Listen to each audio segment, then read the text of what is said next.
We're building a protocol called DAWN, which stands for Decentralized Autonomous Wireless Networks. So you can kind of think about it in terms of like internet for your phone and for your mobile device, and then you also have internet for your home and for your business. Our protocol is essentially a token incentivized protocol, while also creating the rules by which people can all team up and everybody kind of chips in a little bit of wireless together to create a new type of internet.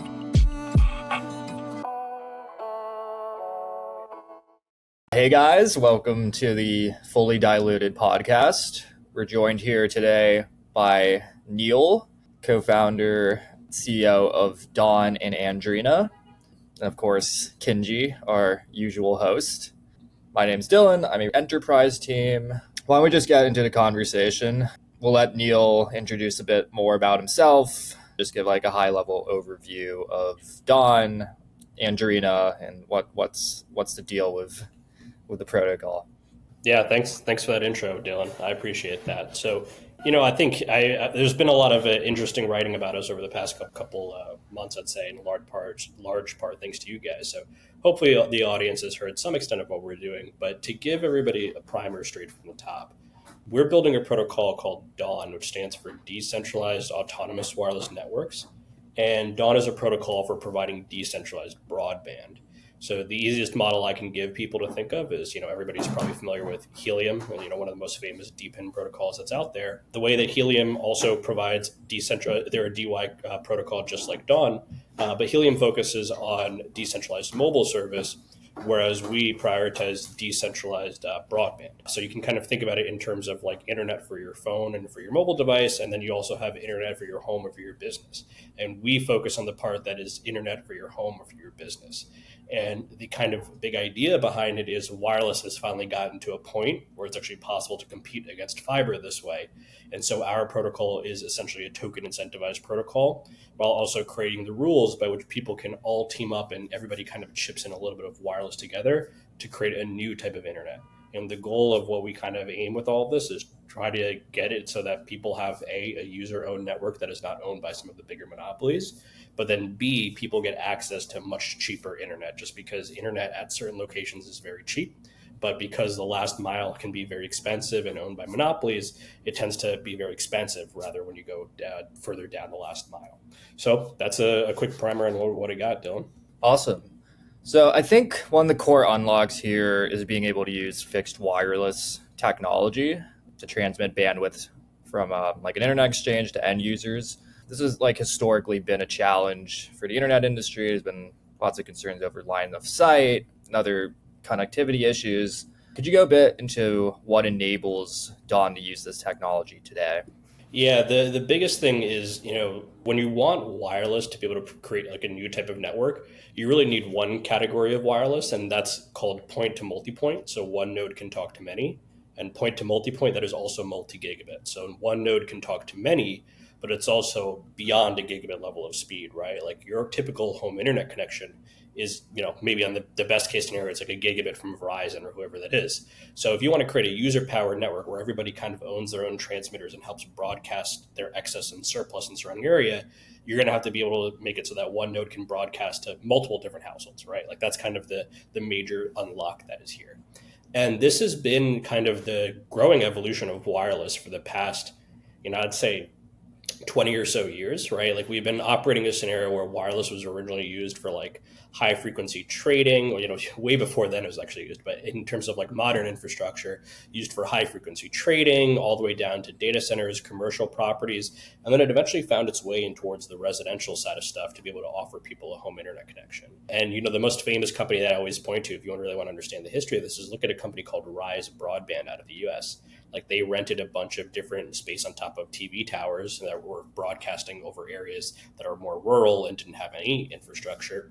And then they used that to beam to a wide area. And then people kind of could install a dish on top of their roofs that would tap into Rise's centralized transmitters. That technology has kind of made its way more and more towards the urban footprint, where now, thanks to advancements like Wi-Fi 6E and soon to be Wi-Fi 7, the underlying baseband technology that is used to encode all of this information over the airwaves has gotten good enough where it's actually operating at real gigabit level speeds and beyond. So I'd say what Dawn is kind of being able to recognize, I think what part that we've done correctly here is being able to recognize that wireless is growing and becoming better, and we've reached a major inflection point where now it can actually be used to replace the existing infrastructure, whereas before 2023 and 2024, more accurately, you really couldn't be able to do that with the wireless technology that was existed in place. Awesome. So we saw, I think, in the last 2 weeks, a big milestone for Dawn. I think 1 million plus node validators on the Dawn Chrome extension. Could you go a bit more about where Dawn is right now? I think you're in testnet, so kind of what the state of Dawn is and what we can expect in the next 3 to 6 months. Yeah, so the two most important things that we're working on our side is to be able to do a hardware presale. So one is allowing node operators to be able to buy these boxes that can broadcast internet to their neighborhood and share internet with their neighbors, right? Like that's the first kind of way that we want to be able to go out to retail in a big way, saying, hey, go buy this box. It comes with something for you and your neighbor, and you guys can go and split or profit off your internet bill, whatever have you, right? That's the first major piece that we're working towards. The second piece is simultaneously teaming up with other operators all across the world to be able to leverage their existing networks to be able to create a lot of coverage. And so we have a couple in New York, a couple in LA, but we also have a couple in Africa that we're working with as well. And these are guys that all have some level of existing wholesale infrastructure, whether that's connections to data centers, apartment buildings, fiber networks, whatever it is. These are all guys that if you were to bolt on Dawn on top of their network, you'd be able to leverage their existing capacity to provide a lot of coverage to a bunch of people. So if you want to know kind of what goes on behind the scenes at Dawn, it's really based on those two major focuses: is teaming up with operators and deploying with operators so we can create a lot of coverage. And number two is building out all of the hardware that we need to be able to go do our hardware sale, aiming towards the end of the year, beginning of next, to be able to start taking pre-orders there. And then we can start to ship them out a couple of months after that. So those are the two major things behind the scenes. And of course, everything you need from the protocol side to be able to work with those two. I'd like to get a little more into the founding of Dawn. So obviously Andrena, kind of the parent company behind this, was founded in 2016. You've been operating for close to a decade now. What insights led you to develop Dawn? Yeah, this is a fun story because I think it's, if you look back to some of the writing I did in I think 2017, there's like a Hacker Noon piece I did about how blockchain could be used to solve this exact problem.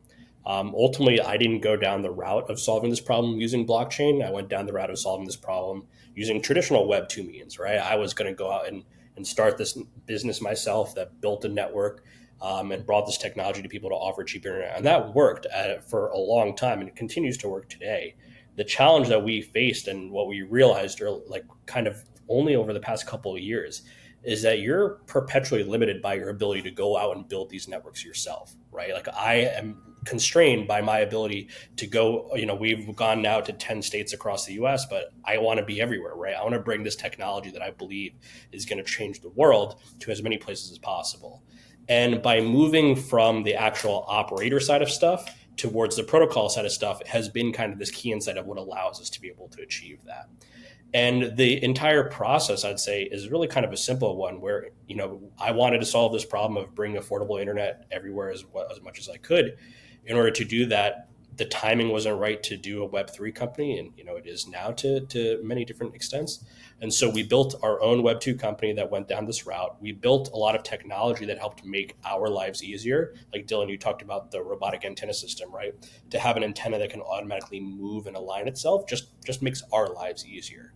Right. Some other things that we built is we built that cloud native router rather than using expensive Juniper and Cisco gear for 10x reduction in price. We can use a little box that is like a normal server, a home server that can actually perform high performance routing. And the final piece that we built was a Wi-Fi system, right? The ability to do enterprise grade Wi-Fi without having to rely on companies like Ruckus, for example, or even Ubiquity. The fact that you can kind of work with an open firmware ecosystem and make your own Wi-Fi platform, that was one opportunity where we saw we can actually go for a lot of performance at just a much lower cost as well. And so you can kind of see that in this process of trying to solve this problem with this Web 2 company, we were able to create a lot of automation scale, but we can still never go all over the world. And once we realized that this technology could be really bundled into a consumer-friendly form factor such that anybody else can grow this network with us, that was really when we got inspired by our ability to go bring this to a protocol such that we can bring this all over the world. So the starting story, I guess, really was kind of one major problem that I think we all identify with, which is the internet experience can suck in many different ways, but it is very much the fabric of our lives. And to be able to kind of the question I've always been asking myself is what's the most effective way to bring this to as many people as possible? And the learning lessons along the way were all tied to various different ways to automate it. And then the combined effort of all of these various people that we stand on the shoulders of to be able to learn from, right? Like, I don't think we'd be able to be doing what we are today without a company and a protocol like Helium, right? Helium demonstrated that with the right vision and the right story and the right technology, you can really go out and make a massive network that's out there. So I'd say these are kind of all of the major proof points that I'd say I'm excited to be able to now bring to fruition. You could also say if I had more balls, I would have started this back in the days that Helium started their thing. But I ended up making the wrong choice at that point, right? I thought the only way to solve this problem was in a more centralized way. Helium proved me wrong, and now I'm coming back to what I think is the better way to hyperscale this thing.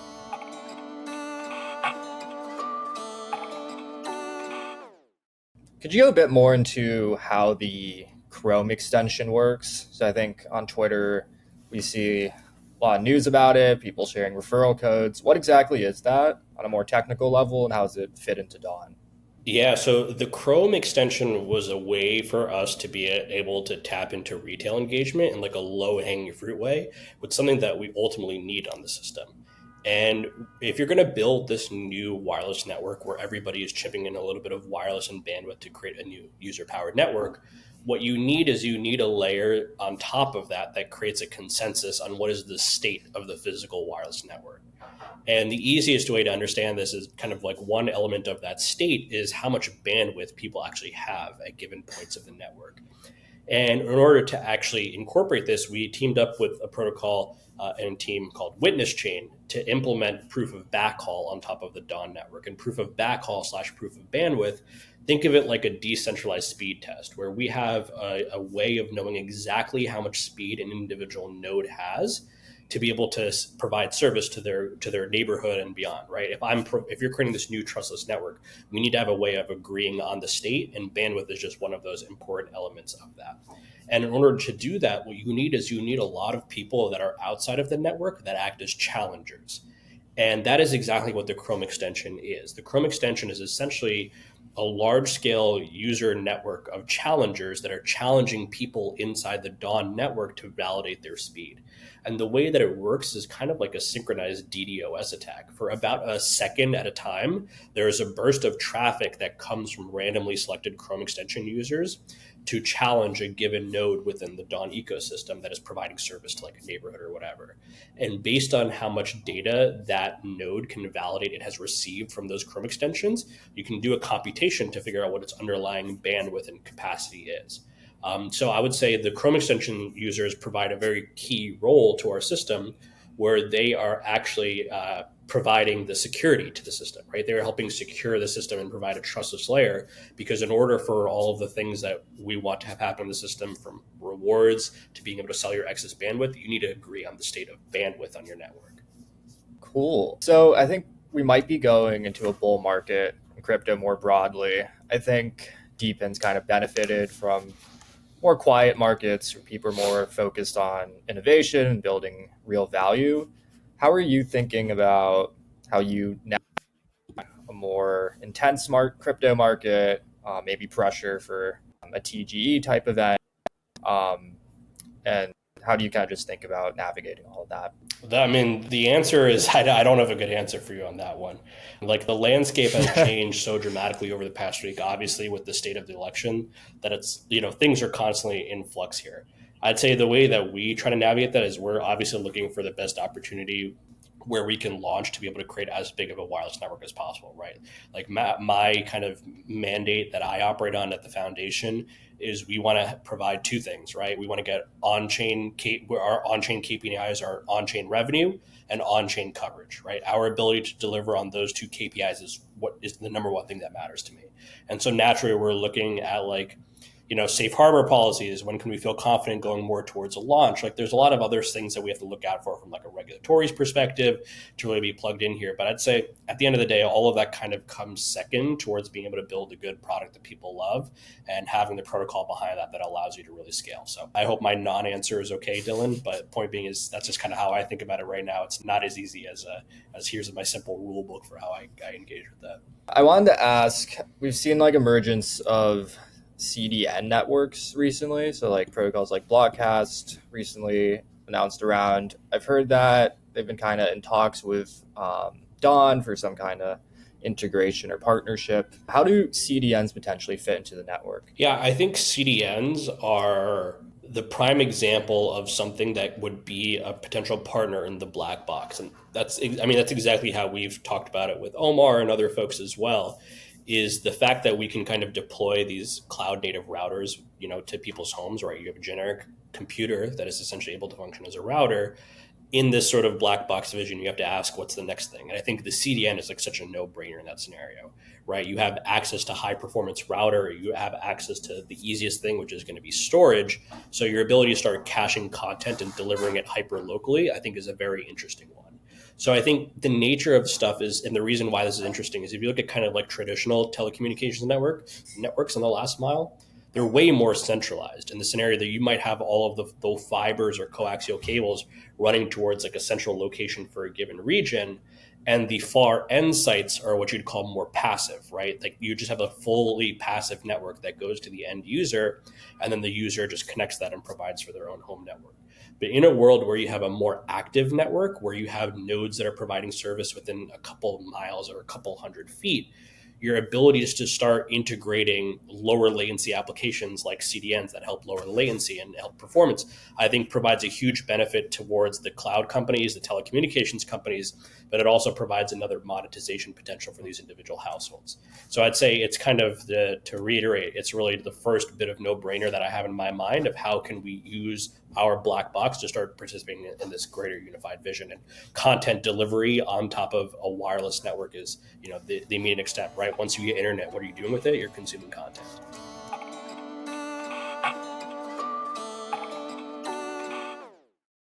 How do you think internet companies and other traditional tech companies would kind of respond to such a future? Would they try to integrate, or would it just be diametrically opposed to their business model? I think it's going to be a combination of integration. I'd say like minor kind of ability to push back on it, but I think to a large extent these guys are going to integrate, and because there's already been good data points of them kind of welcoming this sort of model so far. And the reason why, it's not just a transition that I think is better for the individual household, right? You're driving a lot of economic value located in digital infrastructure, like 2.3 or whatever $1 trillion located in digital infrastructure. If you could move that value into the household, like that'd be huge for homes. The reason why I think that transition is inevitable, which comes back to your point, Dylan, is because it's just much cheaper to have digital infrastructure live in like a home rather than a data center, right? A data center is a very expensive footprint compared to a home, right? So if you could get a box into individual homes, that is probably the cheapest place in existence, right? Where you can have this digital infrastructure live, right? It's something that we all have surplus of to be able to put a box over there. It doesn't cost us any incremental cost aside from electricity. So it's only inevitable that transition is going to happen. And I think you've seen a good examples of like modular data center companies, for example, that are getting like shipping containers and putting them in the commercial space parking lots that are underutilized, right? You've seen like even in Rakuten at the base of their cell towers, they're co-locating servers there. So this entire transition of like more of an edge-based world has been inevitable because this is underutilized space. And I think this transition in the home is going to be kind of taking it to the next level. So I would be surprised if I didn't see some like bare metal server companies like start rolling in bare metal servers into commercial apartment buildings. So I think they are kind of looking for that edge that they can create for themselves as well. And we're quickly seeing in digital infrastructure that cost is one of the biggest ways to create that level of edge for you. Where do you see Dawn in 10 years? In 10 years, I'd say I see it the same way that I see TCP/IP situated, right? Like the way that we have TCP/IP is used as like a layer 3, layer 4 global standard for packet-based networks. for a global standard for wireless-based networks, I see Dawn as like the layer 1, layer 2 protocol, not a crypto protocol, OSI layer 1, layer 2, to be able to provide that functionality by which we can all kind of talk without even knowing you're at it, right? When I go to google.com, I don't know about TCP/IP, but it's still there behind the scenes. And I think situating Dawn as like that layer 1, layer 2 OSI-based protocol is where I see them in the next 10 years. Got it. Do you see like a larger market opportunity in places where we have pretty good internet access? So like New York, we all have internet. It's about kind of replacing the incumbents versus going to more blue ocean areas, regions where you can maybe be a more dominant internet provider from day one. I would say it's a combination of both, right? I think both appeal to this. I mean, historically, right, I've only been thinking about this for the longest time in the US, but then, like a week and a half ago, I was in Ghana looking at like an opportunity that's there. And then I've kind of began to tilt a little bit more towards like the emerging markets are a great opportunity, because what really blows my mind about that scenario is the wholesale infrastructure is really good.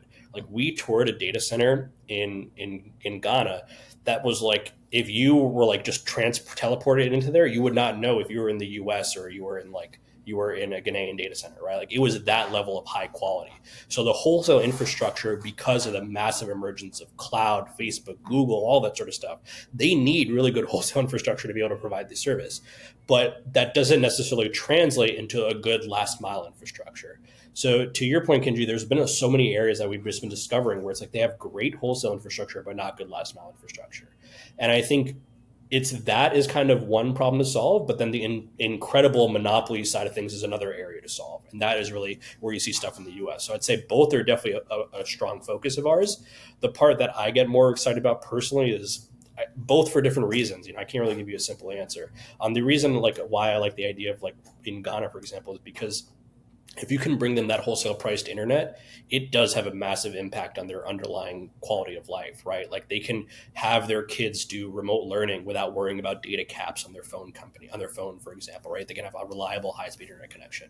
So I'd say you can probably create a bigger impact in the world by focusing in areas like that. But the rules of the protocol, and if we are doing our job right, we should not be constrained by our ability to be able to deploy in one area versus another. I like that. Multiple avenues for growth is always exciting. What else, guys? What other fun stuff can we have?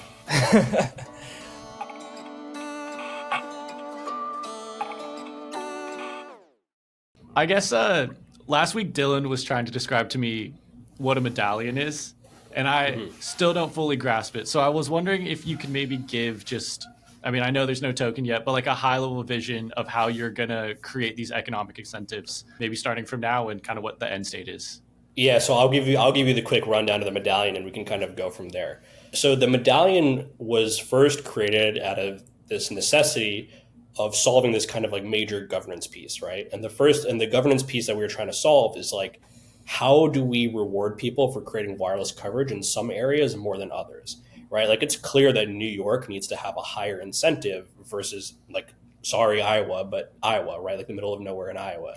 And it's just because ultimately value is associated with coverage, and you have more coverage in dense areas. And we were dealing with the scenario of like looking at kind of how Helium did their reward structure, but then also thinking like, at a high level, like, do we just want to set raw multipliers and say, okay, New York is going to be a 3 times multiplier and Iowa is going to be a 1 times multiplier?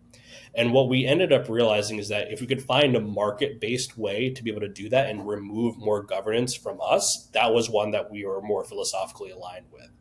And through talking with, Escape Velocity and Sal on his side of stuff, we learned about what he was doing on the medallion side of stuff and realized like this is a great fit for our use case. And the way that it works is essentially, think of it like just like an NFT where somebody can buy 100,000 Dawn tokens, stake them to mint this medallion, and then delegate this medallion to a given area. When they delegate this to New York, for example, the reward multiplier goes up. And so now instead of getting 1 token per household covered, you'll get 2 tokens per household covered, right? So the same activities are just rewarded at a higher multiple. And as a result for you doing that as a medallion holder is you get a percentage of all revenue that flows through your little market. So it's essentially kind of like a franchise-based model towards this entire approach, where it is using that locked capital in that medallion to also steer where emissions happen. So my aim for it is try to create this flywheel mechanism between locked capital that is looking to capture upside in a given segment of the market which ultimately uses that locked capital to steer emissions in there. And so the easiest kind of way that I've like somebody suggested to me to explain this is like it's like giving an investor the way to get exposure to the iPhone rather than to Apple stock, right? Like you are essentially buying this thing, you're holding on to it, you are helping pour more fuel into developing this specific business unit, of course, business unit created by the community, and you are collecting a reward from a chunk of that. So I'd say it ended up starting from this problem of how do we solve this like governance issue of reward multipliers, and morphed and evolved, I guess, into solving that problem, but also adding a flywheel between a vehicle for locked capital to steer emissions as well. So Kinji, I hope that kind of at least explains it a little bit. I think a large issue or concern in the maybe not fixed wireless space, but is spectrum licenses with the FCC and the government. How does Deepin kind of navigate that and either get around those high costs or otherwise? Yeah, I think it's interesting because I think there's like the answer that we're doing today, and then there's like the long-term speculative answer for how we can go about it. Like today, what we are leveraging is the fact that the FCC and the rest of the world follows suit in terms of releasing a bunch of spectrum for people to be able to kind of operate. And I think spectrum releases an interesting framework in my mind, and the reason is because there's this interesting pattern between like spectrum availability towards the public for new technology and economic value that can be created from that. And a good example for that is like if you look at like what 2.4 and 5 gigahertz allowed to be created, right? It led to the creation of Wi-Fi and Bluetooth, right? Like those are some massive technologies that we have to thank because the FCC decided to say, hey, this spectrum is going to be available for people to be able to build cool technologies with and find new ways to interconnect us. That's exactly what they did. And now we're in a scenario where the FCC and the rest of the world's falling close behind is releasing even more spectrum than was released with Wi-Fi and Bluetooth. And now it's kind of the question of how do I think, my attitude towards it is now that the spectrum is available, how do we avoid like tragedy of the commons type scenarios? And we've seen like a lot of that in like 2.4 gigahertz, right? Like if you get your home router, like you're pretty much like not able to use 2.4 gigahertz if you're in a dense environment because it's like a total free for all. And what I think to your question, Dylan, is where Deepin's come in here, and what Dawn is aiming to do is our goal is to impose another level of structure on top of that. So to avoid a complete free-for-all on this unlicensed spectrum, you go and you provide this way by which people can actually stake to get access to that, right? Like it is a scarce resource. And our approach on the Dawn side of stuff has been, if you want to be able to transmit on these airwaves that belong to all of us, we will enforce that through a staking type mechanism. So you stake to get exclusive access to that. And if you start broadcasting on a spectrum that's not yours in your given area, you're actually going to lose that stake as well. So I think it's been kind of this stuff where we need some more structure the same way that people do licensed frequency auctions. But you need to find a way in which you can actually crowdsource individual people to validate the frequency that people are using.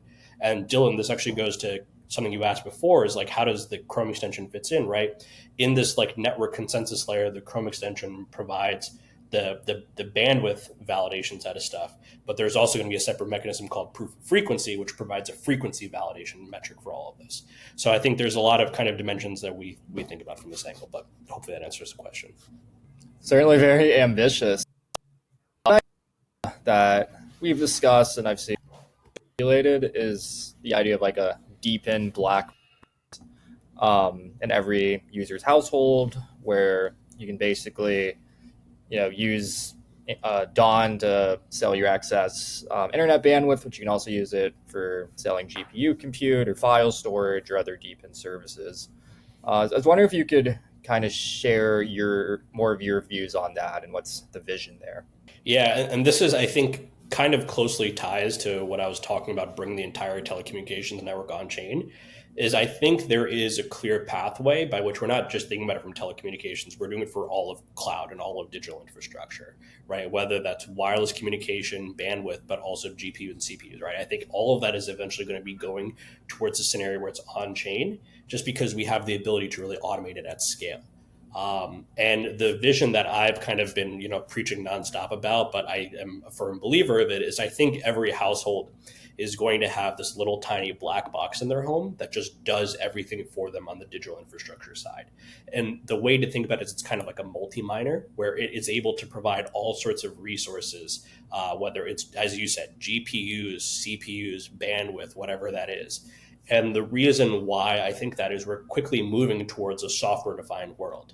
And I think like another major unlock, which is several years down the line, is once we get to a scenario where you have software-defined radio is able to operate at scale, that's another major unlock that's going to really justify this black box, is because you're in a scenario where the upgrade cycle for your underlying technology is getting longer and longer, and software can run a myriad of applications. And radio has just been one of those those categories that's been a little bit lagging behind on that.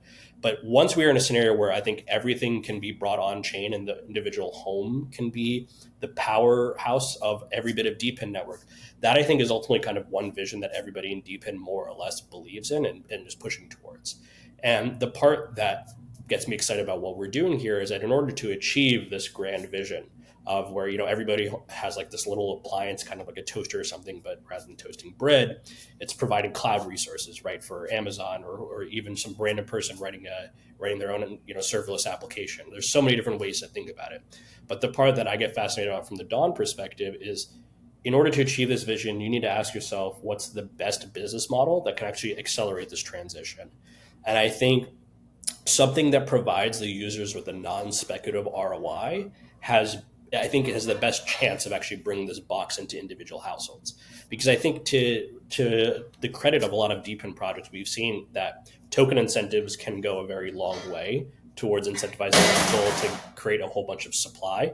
But if you want to take this to the Web 2 audience and beyond, you need to provide them a really strong value prop that is beyond tokens. And the only two angles that we have, I think, are monetary and user experience, right? And I think we try to focus heavily on both of those side of stuff. From the user experience side of stuff, making it have a more seamless internet experience with more paths towards the internet, so you never go down. And the second one, from the monetary perspective, meaning that if you're going to sell your surplus back to the surrounding area, you're actually going to get a hard ROI on this. You're not going to have to rely on token value to be able to get your ROI on these boxes. And I think the profile of that type of DPIN project, it doesn't have to be Andrena or Dawn. The profile of that DPIN project, I think, is going to be the most likely for actually bringing the black box into every household. I just think we're one example of a DPIN project that has these properties.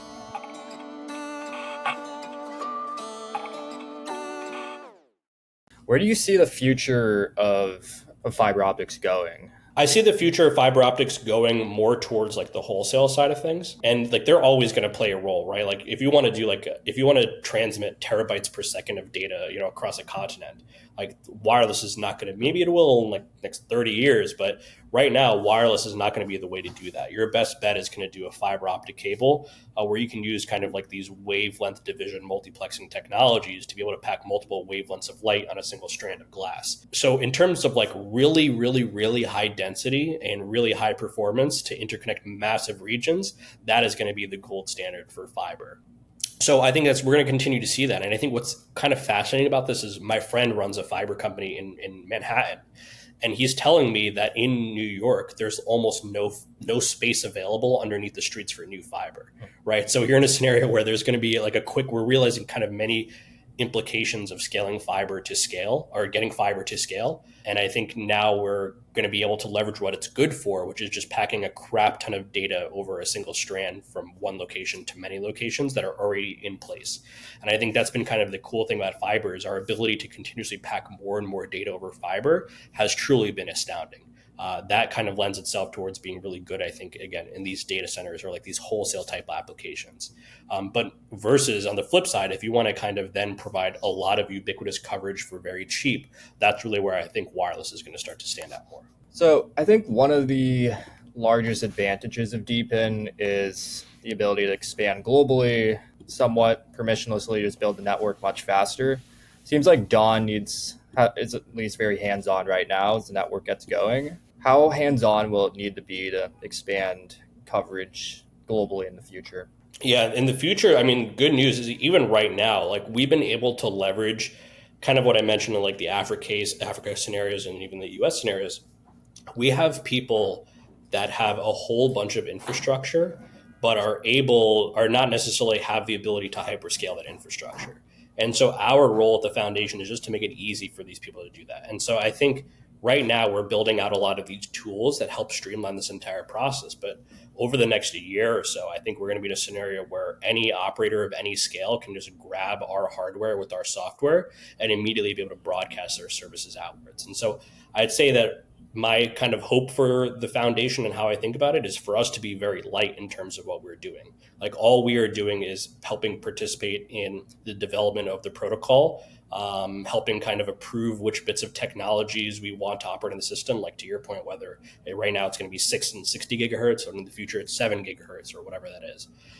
But I think ultimately, once you kind of build these tools that help automate this, it gets a lot easier relatively quickly. So I'm really excited for what the next year is going to look as we kind of build out these various tools and demonstrate them, and then see how they can kind of take hold at scale.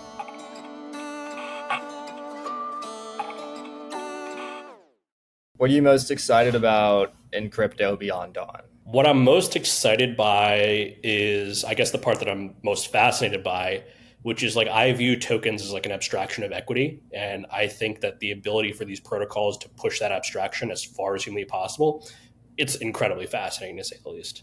Yeah, I wanted to ask more also, just you come from a more traditional industry background. How has working in crypto been?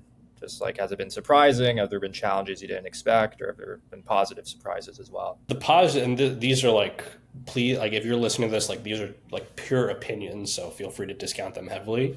I think people in crypto in general tend to be quite smart, quite smarter than what you'd find in sort of these other kind of like traditional Web 2 industries. And I think the reason why is because crypto just forces you to think about things in a completely different way. And it's been like me playing catch up over the past year or so, like kind of like fully embracing the space. But I'm constantly creating like mental analogs between Web 2 and Web 3. And this is kind of stuff that like when you have to think that abstractly, like you kind of end up, tackling these problems in a really smart way. So that's been what the kind of first major like surprise that I guess I've had going into the Web3 space is like, dude, people in crypto are hella smart. Like that's just kind of the one thing that I'd love to point out. The second piece too is like things get pretty insular very damn quick. And I think one of the things that people tend to lose sight on is like, how do you appeal to mass audiences rather than just like my crypto ecosystem that I have built? And it's funny because like I fall into that trap too nowadays, right? Like I get sucked into like, what are these cool, intricate, maybe 2 token models that you can really use to be able to provide interesting elements of scale. And, I have to keep kind of trying to center myself in the fact that crypto is obviously not the world. Crypto is out on a mission to find a way to bring these technologies to the rest of the world. And part of that means you always have to think back to your end user and find a way to fully encapsulate that experience for them such they don't really have to stress too much about it. So I'd say for every bit of raw horsepower that crypto attracts, it's also got this insular nature that we got to try to find a way to fight past. So those would be my kind of 2 biggest takeaways that I've seen going from being a normie to a little bit more of a crypto guy. Gotcha. So I think like the wireless industry, internet industry, very fast moving space. A lot seems to have changed in the last 20 years from 3G to 5G. And then, we'll see 6G in the next 10, 15 years. We're seeing satellite, broadband like Starlink getting a lot of traction. I think I read today operating in Chad now. How does Dawn kind of respond to all these changes in internet, especially as a decentralized protocol? And how do you respond to the tech advancements more generally? I think we lost Dylan, but I might have the answer to his question. I can keep kind of rolling with that one. Dylan, to your question about how do we respond to this, I would say so far it's been quite synergistically, because a good example I can give is directly on the Starlink set of stuff. Is we're currently working with a partner in Africa where not every single community can afford multiple different Starlink connections. Maybe the community can come together and only get one Starlink connection, right? Because, Starlink is $110, $120 per month, which can be pretty expensive in some of these areas. So to be able to actually pair Starlink with the Dawn-based distribution, we found as like a very interesting route to be able to go here. And so I think as we kind of see these more emerging wireless technologies, I think to a large extent, they give us various different backhaul sources for Dawn to really build a high performance, robust, last mile wireless network tiered on there. And I think that's kind of been our hope, right? Is if we can find a way to team up with more technologies that can kind of bridge this, people will call it the digital divide, right? To bridge this digital divide where people can get access to these services that would otherwise be cost prohibitive. I think by pairing our approach, which was probably the cheapest way to deliver internet today, combined with whatever backhaul solution, you can kind of just, you really team up with some of these folks that are providing good service to take it the rest of the way. And I think a partnership with Starlink is, kind of like a no-brainer, right? Starlink is one of the best solutions ever created for saying, how do we bring internet to somewhere that doesn't have it? But if you're operating in a denser environment, I think you need a terrestrial solution like ours. So hopefully there is a huge kind of, I guess, just a potential partnership between the two forces there. Yeah, it was so great having you on, Neil. What are like some good socials for people to learn more about Dawn? Oh, dude, the easiest one is follow Dawn Internet on Twitter at Dawn Internet, and then me is at NeilC_Dawn. And if you guys have any questions about like any of the nonsense that I said on this podcast, like you can always feel free to hit me up. I love answering these sorts of questions and going deep on this tech. Awesome.